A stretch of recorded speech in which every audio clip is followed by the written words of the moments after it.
मोक्षमार्गस्य नेतारं भेत्तारं कर्मभूभृताम् ज्ञातारं विश्वतत्त्वानां वन्दे तद्गुणलब्धये वन्दे तद्गुणलब्धये।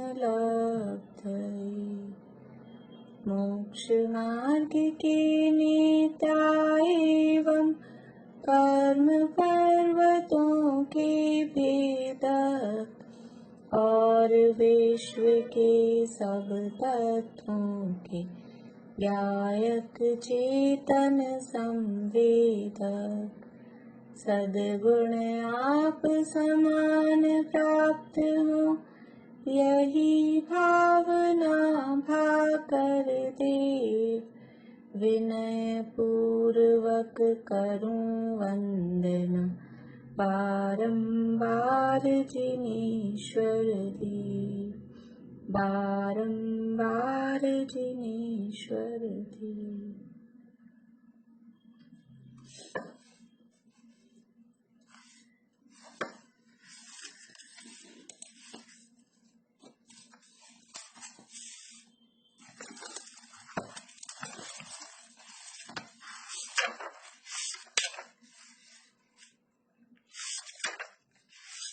मैं आपसे कुछ क्वेश्चन पूछती हूँ, आपको सूत्रों में जवाब देना है।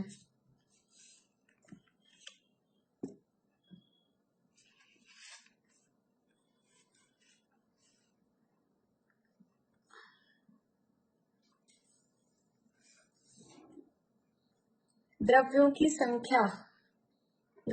संख्या बताने वाला सूत्र बोलिए पारी।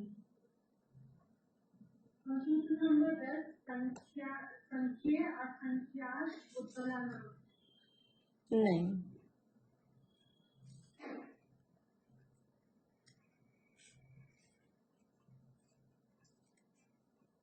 दीपिका जी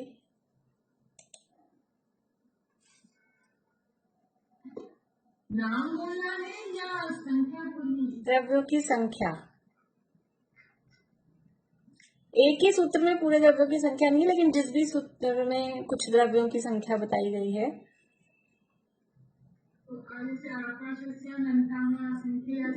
नहीं नहीं, ये तो प्रदेश। नहीं नहीं नहीं नहीं,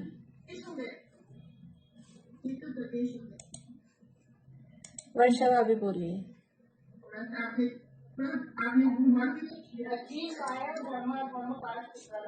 नहीं,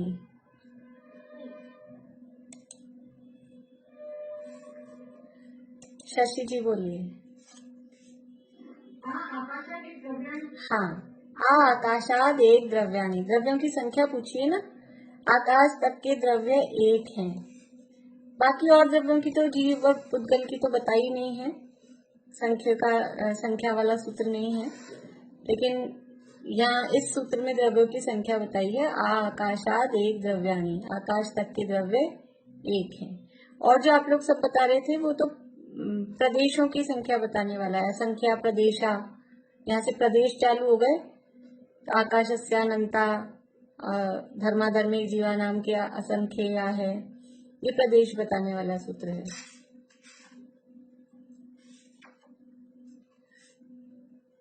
द्रव्य कहाँ रहते हैं? सामान्य रूप से, कॉमन रूप से छह द्रव्य कहाँ रहते हैं? बोलिए सुधा जी।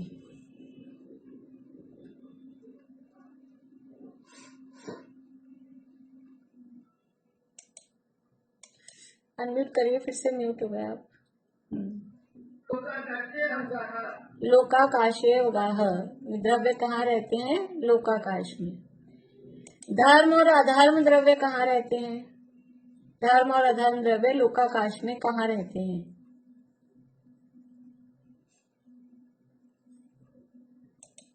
प्रेमलता जी।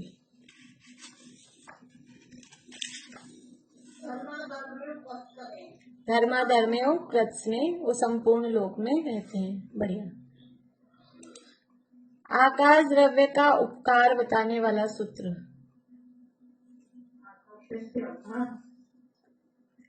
आकाशस्यावगाह, बढ़िया।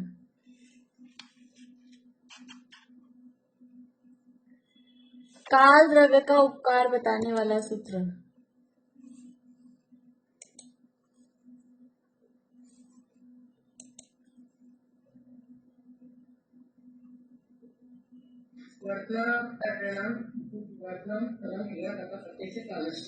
वर्तना परिणाम क्रिया परत्वा परत्वे च कालस्य, बढ़िया।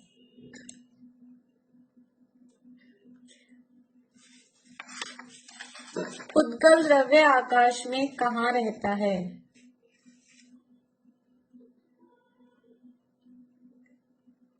सरोज आंटी। एक प्रदेशादिषु भाज्य उद्गलानाम। उद्गल द्रव्य है वो आकाश के एक प्रदेश से लेकर और फिर संख्यात और असंख्यात प्रदेशों में रहता है। जीव द्रव्य आकाश के कितने प्रदेश में या कितनी जगह में रहता है? अनिता आंटी।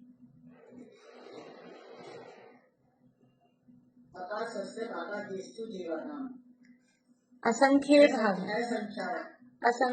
भागादिषु जीवानाम। जी है वो आकाश के असंख्यात प्रदेशों में ही रहता है। उद्गल द्रव्य के कितने प्रदेश हैं? सुनीता आंटी।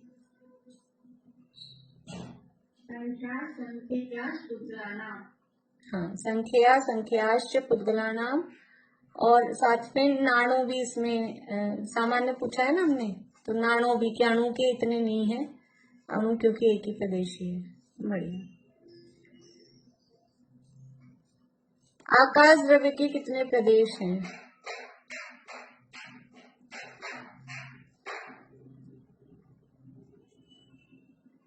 शिमला भाभी।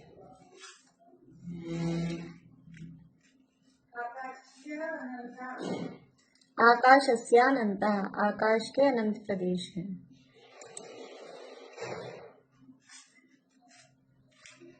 जीवों का परस्पर में क्या उपकार है? एक जीव का दूसरे जीव के प्रति क्या उपकार है? अनुज। परस्परोपग्रहो जीवानाम। उद्गल द्रव्य का स्वरूप बताइए।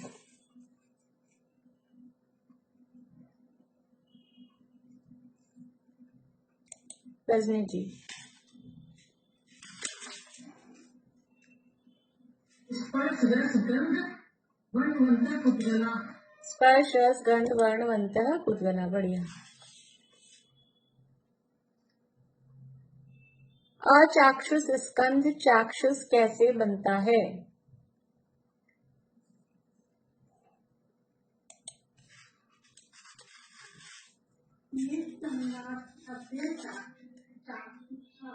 वेद संघाताभ्याम चाक्षुषः, बढ़िया। द्रव्य का लक्षण क्या है?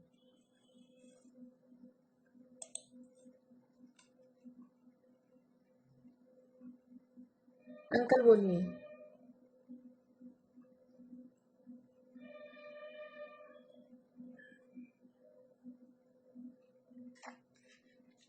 द्रव्य का लक्षण।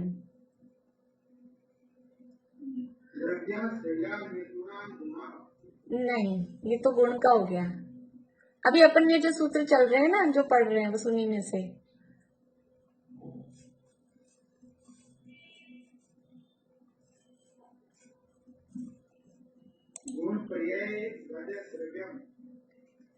ठीक है, अभी पर हाँ, सद्द्रव्य लक्षणम पर, हाँ, द्रव्य उत्तम सत, हाँ, वो जो है गुण पर्यावत द्रव्यम, वो भी द्रव्य का लक्षण है, लेकिन अभी अपन जो सूत्र पढ़ रहे हैं उनमें से ये वाला, बढ़िया। उद्गल द्रव्य के भेद बताइए।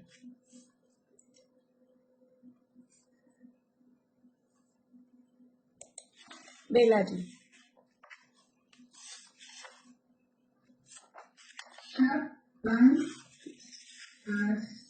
शब्द बन सूक्ष्म शून्य संस्थान नहीं, गलत तामस गलत है, गलत है, गलत। मृदुला जी बोलिए, पुद्गल द्रव्य के भेद।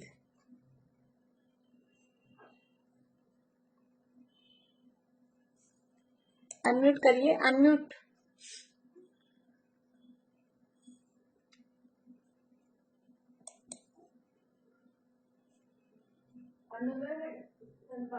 हाँ, ये भेद, पुद्गल द्रव्य के भेद पूछे है ना बेला जी। अन्वय स्कंधाश्चय, आप जो बता रहे हैं वो क्या है? बेला जी ने जो जवाब दिया उसका क्वेश्चन क्या है? जवाब तो आ गया, उसका क्वेश्चन क्या होगा? नेहा जी। ये लक्षण है, पर्याय, सॉरी पर्याय, पर्याय है। ये पुद्गल द्रव्य की पर्याय हैं। शब्द बंध सूक्ष्म स्थौल्य, ये पर्याय हैं। बढ़िया।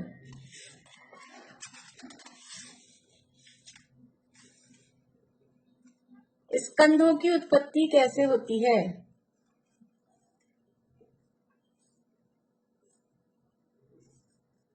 मधु भाभी, स्कंधों की उत्पत्ति कैसे होती है?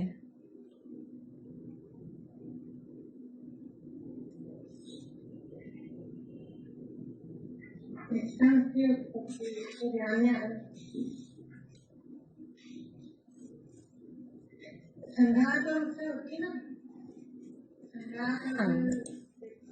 ठीक है।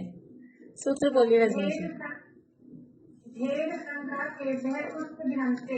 भेद संघातेभ्य उत्पद्यन्ते। बढ़िया। उद्गम द्रव्य के क्या उपकार हैं?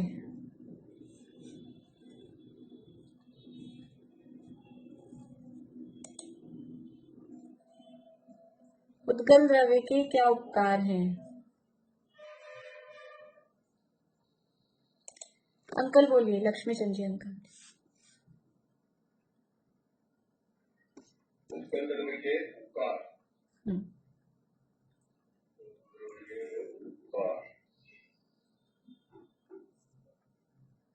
शरीर वांग में प्राणापाना उद्गिलाना। बढ़िया। और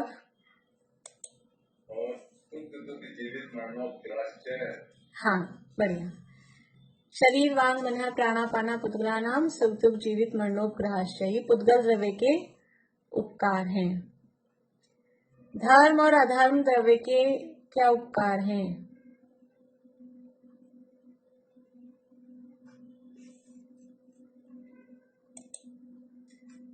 ज्योति जी।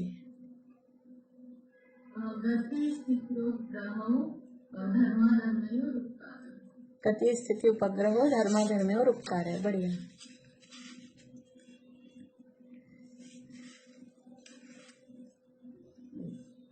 जीव भी असंख्यात प्रदेशी है और लोक भी असंख्यात प्रदेशी है।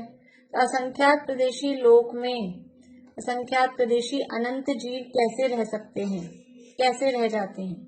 जीव तो है अनंत और लोक है असंख्यात प्रदेशी, और एक एक जीव खुद ही अपने आप में असंख्यात प्रदेशी है। तो ऐसे असंख्यात प्रदेशी, असंख्यात प्रदेशी, असंख्यात प्रदेशी, ऐसे अनंत जीव वो एक असंख्यात प्रदेशी लोक में कैसे रह पाते हैं? सुनीता आंटी।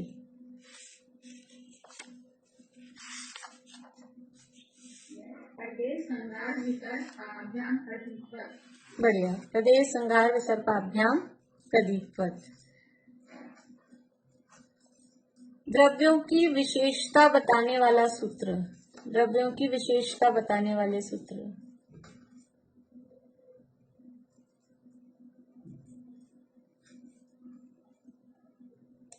सुधा जी।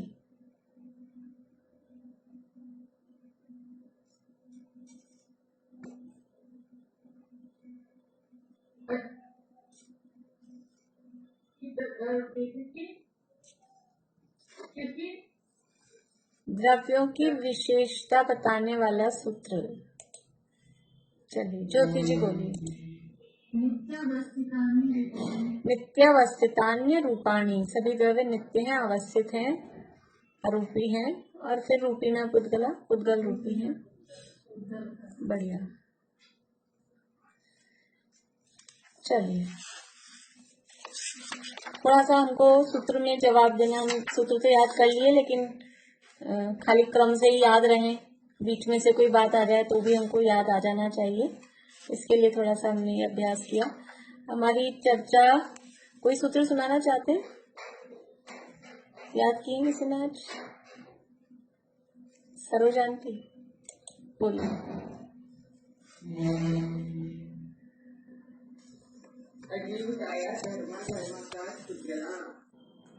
छह सामान्य गुण, अर्थात हर द्रव्य में, प्रत्येक द्रव्य में जितने भी द्रव्य हैं, जीव, पुद्गल, धर्म, धर्म, आकाश और काल, सभी द्रव्यों में जो गुण पाए जाते हैं उन्हें कहते हैं सामान्य गुण।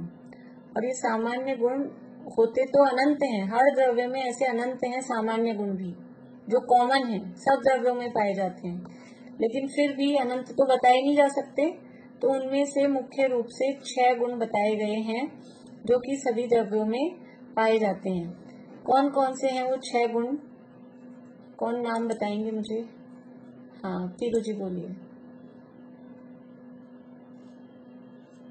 अस्तित्व, अस्तित्व, अस्तित्व, वस्तुत्व, द्रव्यत्व, प्रमेयत्व, अगुण, लघुत्व और प्रतिशत। बढ़िया। ये 6 सामान्य गुण सभी द्रव्यों में पाए जाते हैं। अस्तित्व गुण क्या बताता है? अस्तित्व गुण क्या बताता है? बोलिए ज्योति जी। जिस शक्ति के कारण द्रव्य को किसी से उत्पन्न भी नहीं किया जा सकता, द्रव्य का कभी नाश भी नहीं होता है। हाँ, तो अस्तित्व गुण बताता है कि वस्तु है, वो कभी किसी से उत्पन्न भी नहीं होती, कभी किसी से नष्ट भी नहीं होती, और इस अस्तित्व गुण के कारण ही द्रव्य का नाम सत पड़ा है। ये जो सत दिया ना, सद्द्रव्य लक्षणम, अस्तित्व यानी सत्ता, और सत्ता के कारण ही द्रव्य को सत भी कहते हैं। सत जो है, अस्तित्व गुण के कारण द्रव्य का नाम सत होता है। वस्तुत्व गुण क्या बताता है, या वस्तुत्व गुण किसे कहते हैं? मधुभावी। जिस शक्ति के कारण द्रव्य में प्रयोजन भूत क्रिया होती है, मतलब जो द्रव्य है उसको ऐसी शक्ति है उसको काम किए। बढ़िया।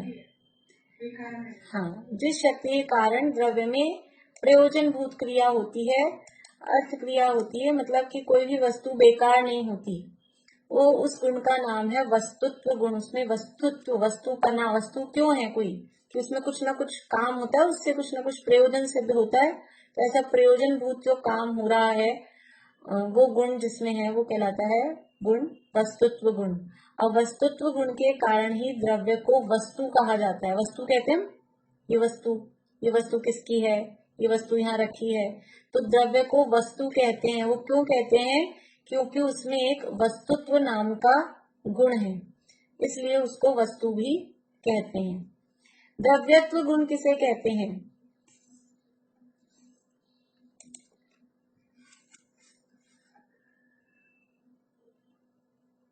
शक्ति के कारण द्रव्य की अवस्था निरंतर बदलती रहती है, उसे द्रव्य गुण कहते हैं। बढ़िया।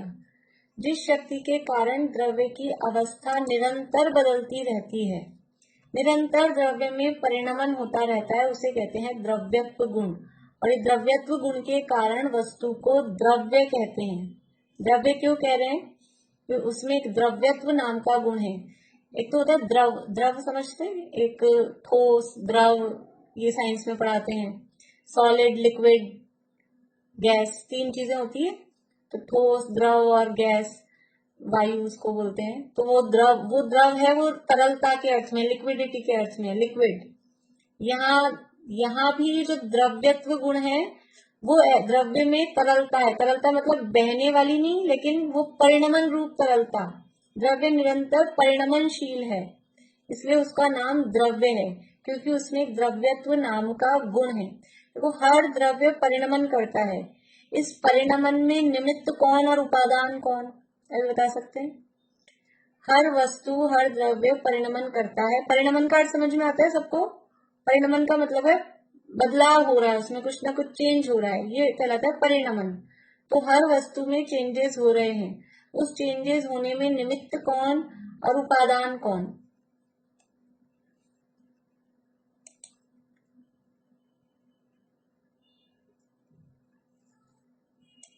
रेखा जी बोलिए। जैसे निमित्त कुमार ने बड़ा बनाया, कुमार से निमित्त हुआ, और ये जो बड़ा बनाया है वो परिणाम हुआ। नहीं, अभी हमको कोई उदाहरण नहीं लेना है। अभी हमने सामान्य प्रश्न किया, कोई भी वस्तु है, दुनिया में जितनी भी वस्तुएं हैं, सभी वस्तुओं में परिणमन हो रहा है। कोई पर्टिकुलर वस्तु का नाम नहीं ले रहे, सभी वस्तुओं में परिणमन हो रहा है। उन सभी वस्तुओं के परिणमन में निमित्त कौन, ऐसा निमित्त जो सब में हो, और उपादान कौन, वो बताना है।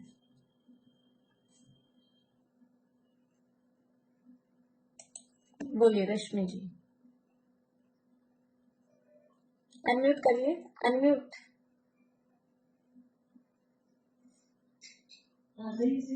सही है। हाँ हाँ हाँ बोलिए। सही है। बोलिए। जीव तो जैसे हम हुए, आत्मा हुई, और ये खुदगल जो हमारा ये शरीर है, ये उपादान हो गया, निमित्त और उपादान। नहीं नहीं नहीं, नेहा जी बोलिए।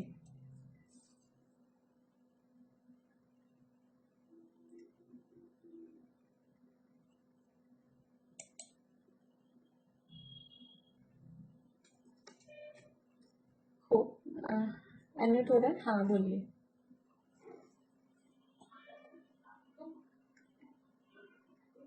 नेहा जी आवाज। जिसमें परिणमन हुआ है। हाँ आवाज हाँ आई, अब आई, बोलिए। उपादान तो वो होगा जिसमें परिणमन हुआ है, और जैसे जीव या खुदगल। और निमित्त काल द्रव्य को बोलेंगे कॉमन में। ठीक है, आपका जवाब ठीक है, पर थोड़ा सा और उसमें बदलाव करना है। काली बोलिए। जो है द्रव्य में तो परिणमन का मतलब निमित्त हुआ, और द्रव्य आप पहुंच नहीं पाए, थोड़ी दूर पे अटक गए। प्रेमलता जी बोलिए। मैं भी यही बता रही थी, द्रव्य तो उपादान हो गया, और जो पर्याय जो भी बनी थी वो निमित्त हो गया। नहीं नहीं नहीं, देखिए मैंने प्रश्न किस टॉपिक से, क्या टॉपिक चल रहा था, मैंने प्रश्न पूछा था, आप लोगों को ये सोचना चाहिए कि ये टॉपिक क्या चल रहा था, तो उससे रिलेटेड कोई प्रश्न होगा। स्नेह जी बोलिए। समय और नहीं, समय को चलिए ज्योति जी बोलिए। द्रव्य स्वयं तो उपादान है, ये द्रव्य तो गुण जो बताया उससे उसमें परिणाम हो रहा है, उपादेय द्रव्य हो रहा है। देखो निमित्त की परिभाषा जब बताई थी ना, तो निमित्त हमेशा परद्रव्य होता है, ये एक आपको बताया था। तो ये द्रव्यत्व गुण क्या परद्रव्य है? द्रव्यत्व गुण को निमित्त कह रहे हैं ना, द्रव्यत्व गुण क्या परद्रव्य है? तो सारे स्वयं द्रव्य हो गए, और जो बाकी सब द्रव्य हैं वो निमित्त हो गए। चलिए एक लास्ट और पूछते हैं मधु भाभी से, बोलिए। मुझे आप बता रहे हो ना, ये जो द्रव्य है वो तो उपादान है, और जो काल है, काल द्रव्य वो निमित्त है, क्योंकि काल के कारण ही अपने आप परिणाम हो रहा है। ठीक है, ये तो जवाब नेहा जी ने भी दिया था, वो बात सही है, ठीक है आप लोगों का जवाब ये। लेकिन मैं जो अपना प्रकरण टॉपिक चल रहा था ना, वास्तव में वो द्रव्य खुद उपादान है, और काल द्रव्य, सभी द्रव्यों के परिणमन में कॉमन निमित्त क्या है, तो वो काल द्रव्य। ये जवाब एकदम सही है, सभी द्रव्यों के परिणमन में कॉमन निमित्त, मतलब ऐसा निमित्त जो होगा ही होगा। परिणमन अगर द्रव्यों में हो रहा है तो बाहर में दूसरे निमित्त तो होंगे नहीं होंगे, वो एक अलग मैटर है, होंगे दूसरे भी, लेकिन काल द्रव्य तो होगा ही होगा। तो काल द्रव्य तो निमित्त है, लेकिन हर द्रव्य के परिणमन में उपादान क्या है, तो उसका ये द्रव्यत्व गुण, हर द्रव्य में ये द्रव्यत्व नाम का गुण है। जो अभी आपने बताया ना ज्योतिष ने, द्रव्य तो उपादान है और द्रव्यत्व गुण निमित्त है, तो द्रव्यत्व गुण उस द्रव्य से कोई भिन्न तो नहीं है? द्रव्यत्व गुण तो द्रव्य में ही है ना। निमित्त हमेशा पर द्रव्य होता है, तो निमित्त हम बताएंगे तो कोई बाहर वाला द्रव्य होना चाहिए। तो द्रव्यत्व गुण वो उसका उपादान, यानी हर द्रव्य परिणमन कर रहा है, उसमें खुद में एक ऐसी योग्यता है, उसके अंदर खुद में ऐसी योग्यता है। कौन सी योग्यता है वो योग्यता है द्रव्यत्व गुण। वो द्रव्यत्व गुण के कारण वो स्वयं परिणमन कर रहा है और काल द्रव्य उसमें निमित्त होता है, और बाहर में फिर दुनिया भर की चीजें और निमित्त हों वो हों। बोलिए अंकल। उत्पाद और व्यय दोनों निमित्त और उपादान। उत्पाद और व्यय दोनों निमित्त और उपादान, वो कैसे? एक दूसरे ठीक है, उसको हम बारीक में कहेंगे तो पिछली पर्याय का व्यय वो निमित्त, और नवीन पर्याय जो उत्पन्न हुई वो उपादान। ये उत्पाद व्यय में निमित्त उपादान हुआ। लेकिन अभी हम सामान्य रूप से परिणमन में देखें तो ठीक है, आपका वो जो जवाब है वो, और हम गहराई में जाएं तो उस तरह से हम उतनी गहराई में देख सकते हैं कि हर समय पर्याय जो उत्पन्न हो रही है वो खुद उत्पन्न हुई, वो उपादान है, और पिछली पर्याय का व्यय हो गया वो उसमें निमित्त है। वो पर्यायों में आपस में निमित्त निमित्तिकपना लगाते हैं। पर अभी तो यहाँ हम जो द्रव्यों का प्रकरण पढ़ रहे हैं, 6 द्रव्यों का हमने स्वरूप समझा, और उसमें हमने पहले निमित्तपना देखा था, काल द्रव्य सब द्रव्यों के परिणमन में निमित्त है। तो वो काल द्रव्य तो सब द्रव्यों के परिणमन में निमित्त है, लेकिन ऐसा नहीं है कि काल द्रव्य सब द्रव्यों को परिणमन कराता है। काल द्रव्य नहीं होगा तो कोई परिणमन कर नहीं पा रहा है। हर द्रव्य में खुद में वो परिणमन की योग्यता है, अपनी द्रव्यत्व गुण से सब द्रव्य परिणमन करते हैं, और उसमें वो काल द्रव्य निमित्त होता है। सभी, जैसे अवगाहन की बात अपन ने की थी, आकाश द्रव्य सब द्रव्यों को अवगाहन देने में, जगह देने में निमित्त है। तो वो जगह देने में निमित्त है। निमित्त शब्द ये बता रहा है कि उपादान कौन है, कि वो द्रव्य खुद हर द्रव्य में जगह लेने रूप योग्यता है, वो जगह ले सकता है, तो आकाश द्रव्य निमित्त बनता है। हर द्रव्य में अपना एक अवगाहन नाम का गुण है, जिसके कारण की वो क्षेत्र ऑक्युपाई कर सकता है, वो जगह घेर सकता है, और वो जगह घेरने में उसको आकाश द्रव्य निमित्त होता है। ऐसा निमित्त उपादान, निमित्त हमेशा बाहर वाला कोई द्रव्य है, और उपादान वो स्वयं। जब हम गहराई में जाते हैं ना, और गहराई में जाते हैं, तब फिर एक पर्याय दूसरी पर्याय में फिर निमित्त निमित्तपना लगाते हैं। पर अभी तो हम ये स्थूल वाले समझ लें, तब फिर वो गहराई वाले भी समझेंगे। तो अभी तो ये नियम ख्याल में रखना, निमित्त हमेशा परद्रव्य, परद्रव्य का मतलब है जो पर्यायों में भी लगाएंगे तो वो दूसरी पर्याय उसके लिए पर हो जाएगी, तो निमित्त हमेशा दूसरा होगा, और उपादान वो जिसमें परिणमन हो रहा है वो खुद उपादान होगा। तो ये द्रव्यत्व गुण की बात हुई। अब है अगुरु लघुत्व गुण। अगुरु लघुत्व गुण किसे कहते हैं? कोई परिभाषा कौन सुनाएंगे?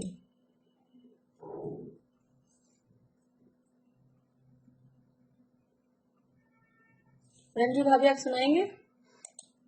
नहीं? शिमला भाभी रुकिए, चलिए रेखा जी आप बोलिए। जिस शक्ति के निमित्त द्रव्य की जगह रहती है, और एक जगह दूसरे जगह रूप नहीं होते, और एक गुण दूसरे गुण रूप नहीं होते, तथा एक द्रव्य अनेक अनंत गुण में विभक्त करके जुदे जुदे नहीं। द्रव्य में रहने वाले अनंत गुण बिखर कर अलग अलग नहीं होते। बढ़िया। उस शक्ति को अगुरु लघुत्व गुण कहते हैं। अगुरु लघुत्व गुण कहते हैं, ठीक है, बढ़िया। जिस शक्ति के कारण द्रव्य में द्रव्यपना कायम रहता है। द्रव्य का द्रव्यपना क्या है? कि एक द्रव्य दूसरे द्रव्य रूप नहीं हो जाए, एक गुण दूसरे गुण रूप नहीं हो जाए, और द्रव्य में रहने वाले अनंत गुण बिखर कर अलग अलग नहीं हो जाए। ऐसा ही द्रव्य में एक बहुत ही अद्भुत ये अगुरु लघुत्व नाम का गुण है, उसके कारण ये द्रव्य की ऐसी स्थिति बनी रहती है। देखो, द्रव्य का अस्तित्व है, द्रव्य है वो ठीक है, लेकिन उसमें से कुछ गुण बिखर के अलग हो जाए, एक गुण उसके अंदर ही द्रव्य का इंटरनल स्ट्रक्चर जो है, आंतरिक उसकी जो बनावट है, उसमें तो गड़बड़ हो सकती है ना। वो सत रहे, वो अस्तित्व उसका रहे, लेकिन अंदर के अंदर कुछ एक गुण दूसरे गुण में मिल जाए, लेकिन ऐसा नहीं हो सकता। जो गुण है, देखो एक जो गुण था अपना वस्तुत्व गुण, वस्तुत्व गुण क्या बता रहा था कि हर वस्तु अपना अपना काम करती है, और इतना ही नहीं, हर वस्तु तो अपना काम करती ही है, हर गुण भी अपना अपना काम करता है। ज्ञान गुण का काम ज्ञान गुण करता है, दर्शन गुण का काम दर्शन गुण करता है, स्पर्श गुण का काम स्पर्श, हम हाथ से स्पर्श से हम चखने का काम कर सकते हैं, ये स्पर्शन इंद्रिय है ना, स्पर्शन इंद्रिय से हम चखने का काम कर सकते हैं क्या? इससे स्वाद आ सकता है क्या? हाथ पे कोई चीज रखी और स्वाद आ जाए, ऐसा होता है क्या? हाथ पे कोई चीज रखी और उसका रंग पता लग जाए, आंखों पे तो पट्टी बांध दी और वो एक कोई नई वो होती है एक चीज, वो एक अलग है कि आंख पे पट्टी, वो नया कुछ चला है आजकल, वो एक अलग मैटर है। लेकिन एक इंद्रिय भी दूसरे इंद्रिय का काम नहीं करती, तो एक गुण भी दूसरे गुण का काम नहीं करता, वो तो ठीक है। पर ये अंदर के अंदर एक गुण दूसरे गुण में कन्वर्ट हो जाए, द्रव्य में गुण है, अब स्पर्श गुण रसगुण में बदल जाए, रसगुण है वो गंध गुण में बदल जाए, पुद्गल में अंदर ऐसा हो जाए तो क्या दिक्कत है? उसका अस्तित्व भी बना रहे और गुण आपस में चेंज हो जाए, तो ऐसा नहीं होगा। अगर ऐसा हो तो वो द्रव्य में जो अनंत गुण है ना, वो अनंत की काउंटिंग कम हो जाएगी, क्योंकि एक गुण दूसरे गुण में हो गया, दूसरा गुण पहले गुण में हो गया, सब मिलके गुण एक ही हो जाएंगे, फिर सब मिलके एक ही हो जाएंगे, तो द्रव्य में अनंत गुण नहीं कहलाएंगे, फिर द्रव्य में एक ही गुण हो जाएगा। और अगर द्रव्य में एक ही गुण हो गया तो वो द्रव्य ही नहीं कहलाएगा, क्योंकि द्रव्य किसे कहते हैं कि जो गुणों का समूह है, अनंत गुणों का जो पिंड है, उसका नाम द्रव्य है।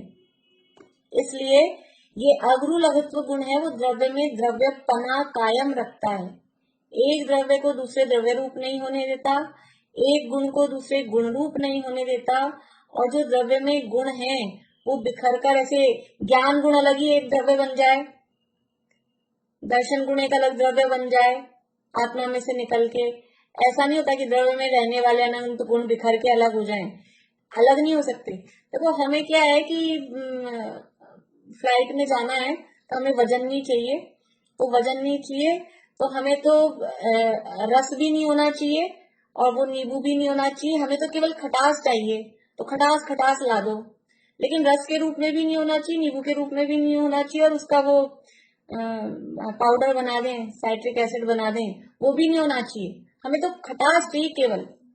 तो कैसे होगा? ऐसे कैसे होगा? हो सकती है ऐसे खटास या तो नींबू में मिलेगी, या उसके रस में, रस की फॉर्म में मिलेगी, या उसको सुखा के उसका एसिड बना दें, टार्ट्री कहो, साइट्रिक एसिड कहो, नींबू का सत कहो, कुछ भी बना दें, वो बना दें, ऐसे हमको मिल जाएगी क्या? कि हमें वजन नहीं चाहिए, हमें तो सोने की खाली चमक चाहिए, या हमें चीनी की केवल मिठास चाहिए, लेकिन हमें वो दाने भी नहीं पसंद, हमें वो पिसी हुई भी नहीं पसंद, हमें मिश्री के दाने भी नहीं पसंद, हमें गुड़ जैसी भी चीज नहीं चाहिए, हमें तो केवल मिठास ला दो, तो ऐसा वो गुण अलग निकल के नहीं आता है। तो जिस शक्ति के कारण द्रव्य में द्रव्यपना कायम रहता है, एक द्रव्य दूसरे द्रव्य रूप नहीं होता, एक गुण दूसरे गुण रूप नहीं होता, और द्रव्य में रहने वाले अनंत गुण बिखर कर अलग अलग नहीं होते, उसका नाम है अगुरु लघुत्व गुण। ऐसा गुण हमें है, तो अपने संबंध में कोई शंका हो, वो सारी शंकाएं हमारी दूर हो जाती हैं कि मेरा कुछ टूट जाएगा, फूट जाएगा, मेरे में से कुछ, मैं आपको पढ़ा दूंगी तो मेरा ज्ञान आप में चला जाएगा, ऐसा हो जाएगा। स्कूल टाइम में बहुत ऐसे करते हैं, हम इसको बता देंगे तो इसी को आ जाएगा, तो ये तो ईर्ष्या वाली प्रवृत्ति है, लेकिन हम किसी को कुछ बता देंगे, पढ़ा देंगे तो हमारा ज्ञान उसमें चल जाता है क्या? ऐसा होता ही नहीं है। बल्कि संस्कृत का सूक्ति है, नीति का श्लोक है कि बांटने से तो ज्ञान बढ़ता है, और नहीं बांटो तो उसमें जंग लग जाती है, वो कम हो जाएगा। जैसे धन तो खर्च करते हैं तो धन कम होता है, लेकिन ये ज्ञान धन कैसा है कि जितना खर्च करो उतना ही बढ़ता है, इसका अलग हिसाब है। इसलिए ऐसा हमको ऐसा लगे कि एक दूसरे का ज्ञान, या फिर आपको ऐसा लगे कि आपने हमको बहुत पढ़ा दिया, बहुत ज्ञान दे दिया, तो मैंने अपना ज्ञान आपको कुछ भी नहीं दिया है, ये सबको अपना अपना से ज्ञान आया है। मेरा ज्ञान अगर आप में चल जाता तो फिर मैं तो खाली हो जाती, लेकिन ऐसा नहीं होता है। सब में जो ज्ञान प्रकट हुआ वो सब में अपना अपना ज्ञान प्रकट हुआ है। तो द्रव्य में किसी द्रव्य में से गुण निकल के किसी दूसरे द्रव्य में नहीं चले जाते। तो अपने संबंध में कुछ ऐसी भ्रांति हो, दूसरे के संबंध में ऐसी भ्रांति हो, अथवा जो हमारे बाहरी पदार्थ हैं, जो भी कुछ भी पुद्गलों से हमारा संपर्क रहता है, उनके संबंध में इस तरह की चिंताएं जो हमारी रहती है, वो सारी चिंताएं दूर हो जाती है। बहुत सारे काम हम इसीलिए निश्चिंत होकर करते हैं। एक स्टील के डब्बे में हमने चीनी भर दी, हम कैसे भर देते हैं? अगर वो स्टील के गुण चीनी में आ जाए, चीनी की मिठास स्टील के डब्बे में घुस जाए परमानेंट, हमको विश्वास रहता है ना कि इसमें से निकल के उसमें नहीं जाएगी, और वो चीनी का वो स्टील पना वो इसमें नहीं आएगा। तभी तो हम कुछ काम कर पाते हैं, जो भी कुछ भी काम करते हैं हम घर गृहस्थी में। क्यों? क्योंकि ऐसा द्रव्य में एक अगुरु लघुत्व नाम का गुण है। तो एक द्रव्य दूसरे द्रव्य रूप नहीं होता, उसके गुण बिखर के अलग अलग नहीं होते। ये तो उदाहरण है, वो तो यद्यपि पुद्गल है, कदाचित उनमें तो कन्वर्जन हो भी जाए क्योंकि पुद्गल ही है, लेकिन वास्तव में कोई मूल द्रव्य है वो एक द्रव्य दूसरे द्रव्य रूप नहीं होता। अब जो अंतिम गुण है, क्या नाम है उसका? प्रदेशत्व गुण। प्रदेशत्व गुण जिस शक्ति के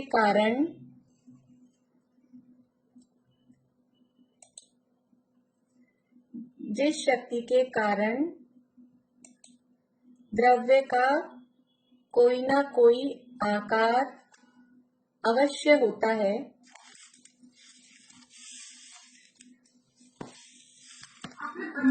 हाँ प्रमेयत्व रह गया, मुझे भी लग रहा था। ठीक है, ये वाला लिख लीजिए, फिर प्रमेयत्व की बात करेंगे।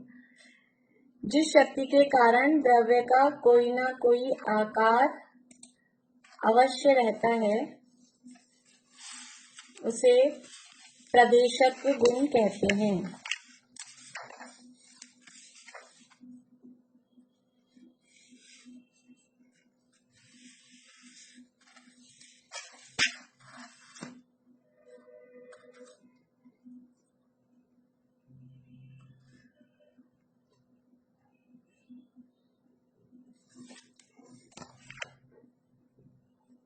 देखो, प्रदेशत्व गुण क्या बता रहा है कि कोई भी द्रव्य है तो उस द्रव्य का कोई ना कोई आकार जरूर होगा। अब वो हमको ऐसा लगता है आकार का मतलब कि वो हमको दिखाई दे, ऐसा नहीं है। अगर मूर्तिक द्रव्य है, पुद्गल द्रव्य है, तब तो उसका आकार हमको जो भी हमारे देखने योग्य है तो हमको दिखते हैं। पुद्गलों में भी बहुत सारे पुद्गल ऐसे हैं जो अचाक्षुष हैं, हमारे को दिखाई नहीं देते हैं, उनका भी कुछ ना कुछ आकार होता है कि नहीं होता है? ये होता है। और जो अमूर्तिक द्रव्य हैं, कौन कौन से द्रव्य अमूर्तिक हैं? अमूर्तिक द्रव्य कौन कौन से हैं?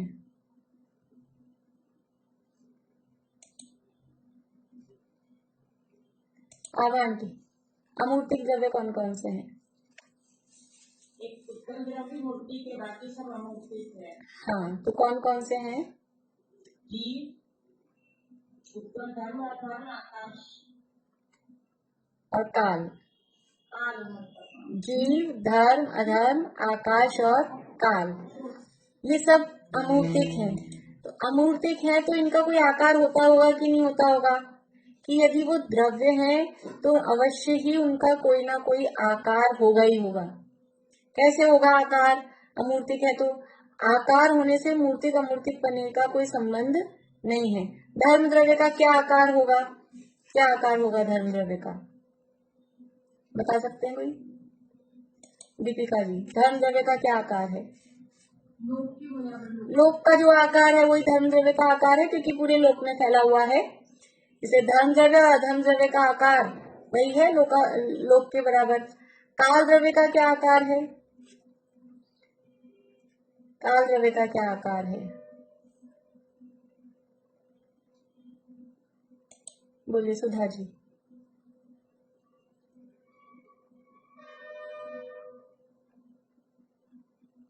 अनम्यूट करिए।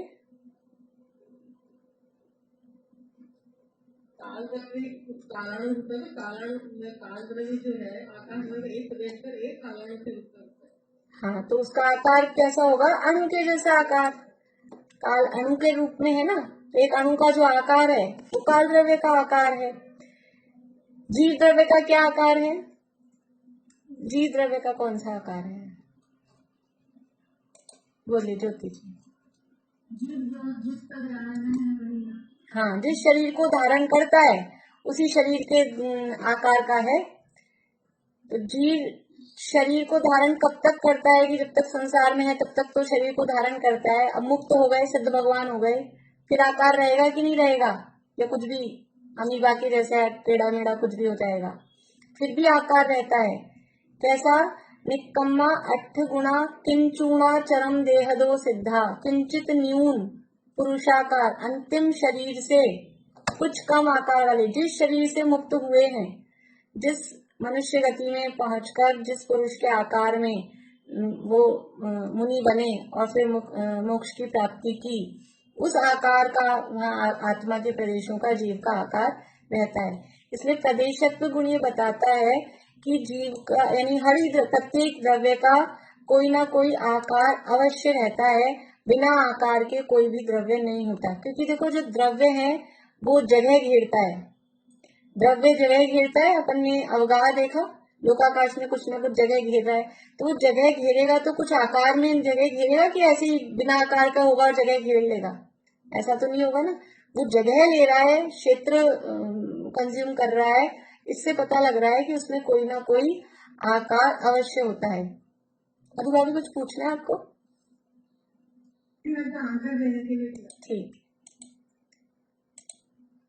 तो ये प्रदेशत्व गुण बता रहा है कि इस जीव यानी द्रव्य में एक ऐसी शक्ति है जिसके कारण द्रव्य में कोई ना कोई आकार अवश्य ही रहता है।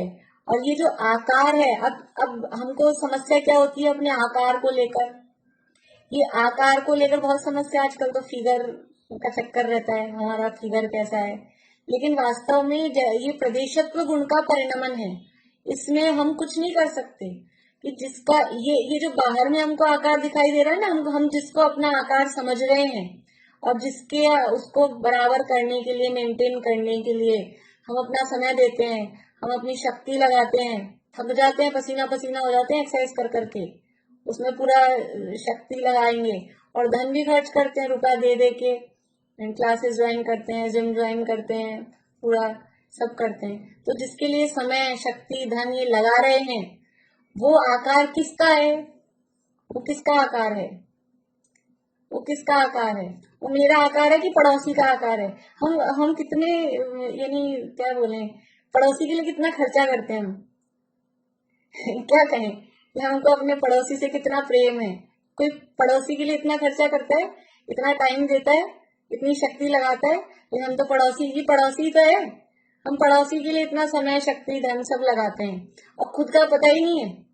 अब उस आदमी को समझदार कहें कि मूर्ख कहें कि खुद का तो ठिकाना ही नहीं है, खुद के घर का मालूम ही नहीं है, पड़ोसी के लिए सारी व्यवस्था कर रहे हैं। तो ये वास्तव में जिसका ये जो आकार दिखाई दे रहा है, ये आकार मेरा नहीं है, ये तो पुद्गल का आकार है। मेरा आकार तो वो असंख्यात प्रदेशी जो आत्मा है वही मेरा आकार है, और वो मोटा पतला लंबा छोटा गोरा काला वो होता ही नहीं है। तो ये हमको ये भिन्नता ख्याल में आए प्रदेशत्व गुण के माध्यम से, ये सब जो है, ये जो भी आकार है, ये उसके प्रदेशत्व गुण का परिणमन है। हर द्रव्य के प्रदेशत्व गुण का परिणमन है।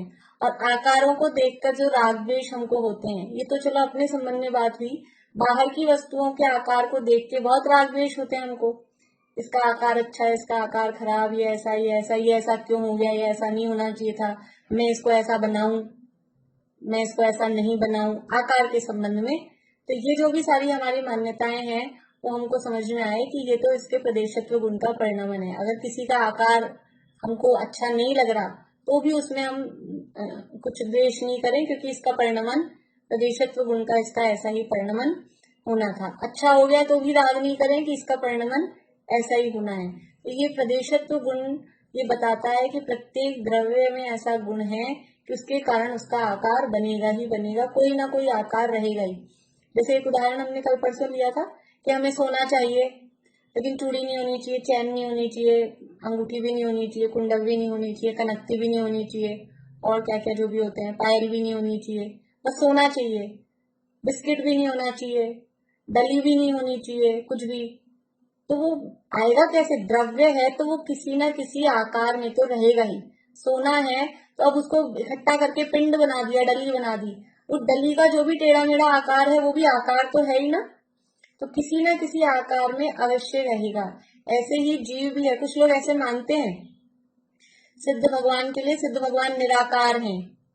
तो निराकार है का मतलब क्या है कि जो शरीर का भी जो आकार दिखाई दे रहा है पौद्गलिक आकार नहीं है, लेकिन जीव द्रव्य वो जो सिद्ध भगवान शुद्ध जीव द्रव्य है उनमें कोई आकार ही नहीं होता हो, ऐसा नहीं होता है। सिद्ध भगवान का भी आकार है, वो जो भी पुरुषाकार जैसे हम देखते हैं, जैसे सिद्ध भगवान के मंदिरों में वो कटिंग जैसा होता है उसमें भी पुरुषाकार दिखाते हैं, कहीं चित्र बनाते हैं तो वहां भी उसी तरह का जो पुरुष का जो आकार है मनुष्य का वैसा ही आकार, आत्मा के प्रदेशों का वही आकार रहता है। इसलिए ये विश्व में जितने भी द्रव्य हैं उनमें प्रदेशत्व गुण है और प्रदेशत्व गुण के कारण द्रव्य का प्रत्येक द्रव्य का कोई ना कोई आकार अवश्य ही रहता है। ये 6 सामान्य गुणों की बात हमने देखी। अब प्रमेयत्व गुण की बात एक रह गई। प्रमेयत्व गुण कल तो की थी अपन ने, अभी रिवीजन में रह गई। प्रमेयत्व गुण किसे कहते हैं? बोलिए अनिता आंटी। जिस शक्ति के कारण द्रव्य किसी न किसी ज्ञान का विषय अवश्य होता है। जिस शक्ति के कारण द्रव्य किसी न किसी ज्ञान का विषय अवश्य। प्रमेयत्व गुण भी इतना गजब का है कि द्रव्य जानने में आ रहा है, यानी विश्व में कितने द्रव्य हैं? विश्व में अनंत द्रव्य हैं। अनंत द्रव्य है मतलब जाति अपेक्षा 6 हैं, लेकिन काउंटिंग देखेंगे, उनकी संख्या देखेंगे तो अनंत जीव, अनंत पुद्गल, ये सब मिलके कितने हो गए? अनंत द्रव्य हैं। एक धर्म द्रव्य, एक अधर्म द्रव्य, एक आकाश द्रव्य और असंख्यात कालाणु, ये सब मिलके टोटल करेंगे तो अनंत द्रव्य हैं। ये अनंत द्रव्य जानने में आ रहे हैं कि नहीं आ रहे हैं? किसके जानने में आ रहे हैं? कि इससे केवल ज्ञान की सिद्धि होती है, क्योंकि विश्व के पदार्थों में, द्रव्यों में जानने का गुण है। जानने का नहीं, जानने में आने का गुण है, वो ज्ञान में आए, ऐसा प्रमेयत्व नाम का गुण उन पदार्थों में है। तो कोई ना कोई ज्ञान ऐसा होना चाहिए ना जो उनको जान सके, जो उन सबको जान सके। तो कौन सा ज्ञान ऐसा हो सकता है? हमारे पास तो ऐसा ज्ञान नहीं है। मतिशुद्ध ज्ञान तो हमारा ऐसा नहीं है जो सारे विश्व के जितने अनंत पदार्थ हैं उनको जान सके। अवधि ज्ञान में भी सारे पदार्थ नहीं जाने जा सकते हैं। अवधि ज्ञान किसको जानता है? अवधि ज्ञान किसको जानता है? बोलिए सरोज आंटी, अवधि ज्ञान किसको जानता है? अरे बहुत सरल प्रश्न है। सुनीता आंटी बोलिए, अवधि ज्ञान किसको जानता है? ग्रहण क्षेत्र काल भाव की मर्यादा लिए हुए जानता है। किसको जानता है ये पूछा, बोलिए अंकल बोलिए। पुद्गल को जानता है। बहुत बढ़िया, केवल पुद्गल को जानता है। रूपी पदार्थ, द्रव्य क्षेत्र काल भाव की मर्यादा लिए हुए भी रूपी पदार्थ को जानता है। तो अवधि ज्ञान तो केवल पुद्गल को जानता है। जीव, धर्म, अधर्म, आकाश, काल को जान ही नहीं सकता है अवधि ज्ञान। और मति शुद्ध ज्ञान है, वो 6 द्रव्यों को थोड़ा थोड़ा जानते हैं लेकिन पूरा नहीं जान पाते हैं। तो मति शुद्ध ज्ञान भी सबको नहीं जान पा रहे, अवधि ज्ञान भी नहीं, मने परे ज्ञान भी नहीं जान पाता है, क्योंकि वो भी पुद्गल को ही जानता है, मने परे ज्ञान भी। तो अब सब द्रव्यों में जानने में आने का गुण तो है कि वो ज्ञान में आएंगे। तो फिर मति ज्ञान में नहीं आ रहे, शुद्ध ज्ञान में नहीं आ रहे, अवधि ज्ञान में नहीं आ रहे, मने परे ज्ञान में नहीं आ रहे, तो कोई एक ज्ञान ऐसा है जिसमें सारे पदार्थ जानने में आते हैं, और वो ज्ञान है केवल ज्ञान। इस प्रमेयत्व गुण से केवल ज्ञान की सिद्धि होती है। कुछ लोग दुनिया में, कुछ धर्म वाले, कुछ मत वाले ऐसे हैं, वो केवल ज्ञान को ही नहीं मानते। तो ये प्रमेयत्व गुण केवल ज्ञान की सिद्धि करता है कि जब विश्व के पदार्थों में जानने में आए, ऐसा उनमें गुण है, तो कोई ना कोई ज्ञान उनको जानने वाला अवश्य होना चाहिए। तो प्रमेयत्व गुण भी बहुत ही गजब का गुण है। इससे बहुत से पापों से हम बच जाते हैं कि जो भी काम हो रहे हैं, जो भी पदार्थ हैं, वो सब किसी ना किसी के ज्ञान का विषय बनेंगे। इसलिए गुप्त रूप से कुछ भी काम करने की, पाप करने की जो भावनाएं हैं, वो भावना खत्म हो जाती है। उस पाप से हमको समझ लीजिए डर लगता है, समझ में आता है कि ये किसी न किसी के ज्ञान का विषय अवश्य बन रहा है। इस तरह से ये 6 सामान्य गुण हैं, ये मूल वस्तु का स्ट्रक्चर बनाते हैं। और ये बहुत जगह अभी हमने समझा है, लेकिन बहुत जगह कभी भी आप स्वाध्याय करेंगे तो कहीं भी ऐसे इन गुणों का स्वरूप, भले ही वो शब्द आए ना आए, लेकिन ये गुणों का स्वरूप वहां आपको पढ़ने में मिलेगा। जब भी आत्मा की बात आएगी, आत्मा के स्वरूप की चर्चा आएगी, तो ये 6 सामान्य गुण, उनका स्वरूप अवश्य ही जानने को मिलता है। इस तरह से इन 6 सामान्य गुणों का स्वरूप जानकर, अभी तो हमने बहुत शॉर्ट में बात की है एक्चुअल में। इनके जितना हम सोचेंगे, चिंतन करेंगे इनके लाभ के संबंध में। कल तो संडे है, परसों अगर आप लोग कोई बताना चाहेंगे कि कोई और, जितने अपन ने बात कर ली उसके अलावा, कि इस गुण को जानने से ये लाभ हम लग रहा है हमको, ऐसा हो सकता है, तो आप लोग अगर बताएंगे तो अपन वो चर्चा करेंगे। नहीं तो फिर आगे सूत्रों की चर्चा अपन आगे बढ़ाएंगे ही। अभी यही पूरा करते हैं। मतलब अभी कुछ पूछ रहे हैं? हाँ, मैं ये पूछ रही थी कि जैसा आपने बताया सिद्ध अवस्था में जो जीव का आकार है उसके पिछले पुरुष आकार में रहता है, तो विग्रह गति में भी ऐसा ही होता है। हाँ, विग्रह गति में भी ऐसा ही होता है। जिस शरीर को छोड़ा है उस शरीर के, इतना ही नहीं, जिस शरीर को छोड़ा है, जिस आकार में छोड़ा है, मोक्ष सिद्ध दशा में भी ऐसा ही है। जिस आकार में छोड़ा है पिछले शरीर को, उसी आकार में मोक्ष अवस्था में रहते हैं, सिद्ध दशा में रहते हैं, और उसी आकार में विग्रह गति में रहते हैं।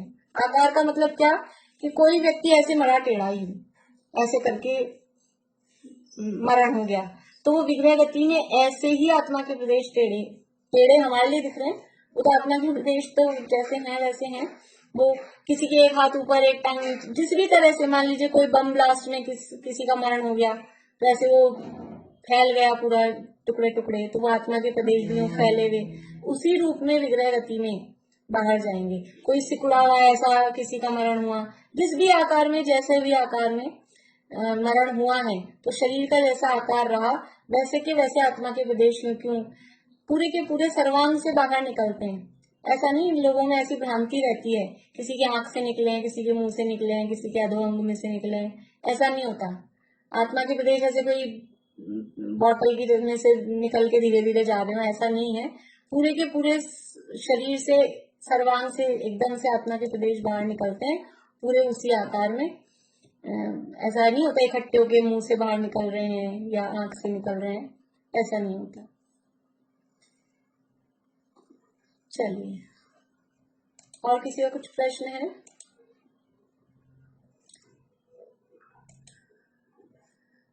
मैंने एक आप लोगों को वो ग्रुप में भेजा है कल, 6 सामान्य गुणों का एक पद्य में है। आप लोग पाठ करना चाहें, बोलना चाहें, याद करना चाहें खुद के हिसाब से, तो अच्छा, उसमें 6 सामान्य गुणों का पूरा स्वरूप दिया गया। मैंने आज सोचा भी था उसको पढ़ेंगे, लेकिन टाइम अभी नहीं रहा। उसमें स्वरूप भी दिया है, साथ साथ में शॉर्ट में लाभ भी बताया। 4-4 लाइन में एक एक सामान्य गुण का उसमें वर्णन है, देखिएगा आप लोग। बोलिए सुधा जी।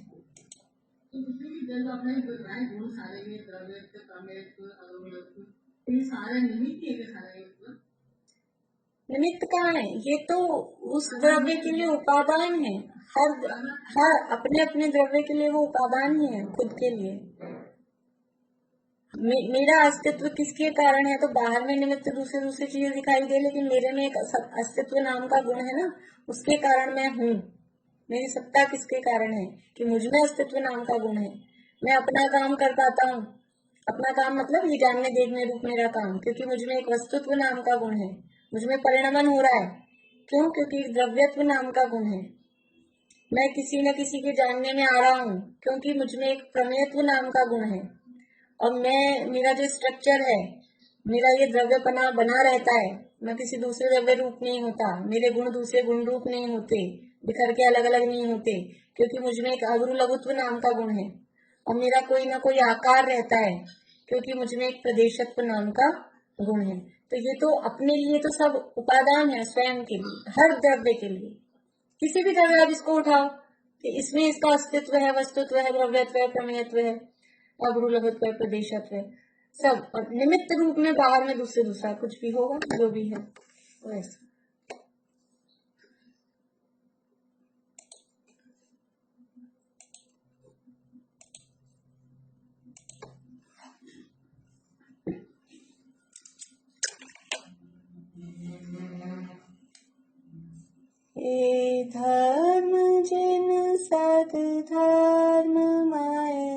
सत धर्म के आधार हो।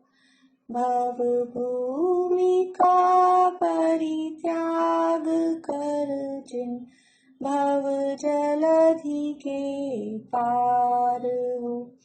आराधना आराध कर आराधना के सार हो। धर्मात्मा परमात्मा तुम धर्म के अवतार